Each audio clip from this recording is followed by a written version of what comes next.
Bowling Harun দেখে শুনে বল করলেন, ব্যাটসম্যান আরো বিচক্ষণতার সাথে একটি চার মারতে সক্ষম হলেন। দোলে স্কোর 31 এবং আউট। সুন্দর কামব্যাক এই হারুনের। দলের যখন উইকেট দরকার ওই মুহূর্তে উইকেটে নিয়ে নিলেন এই হারুন।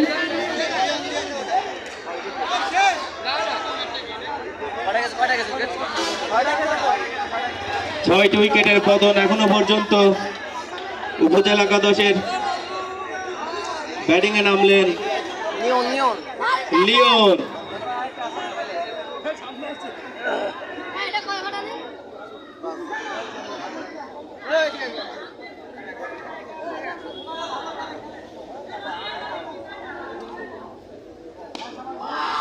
ব্যাট চালিয়েছিলেন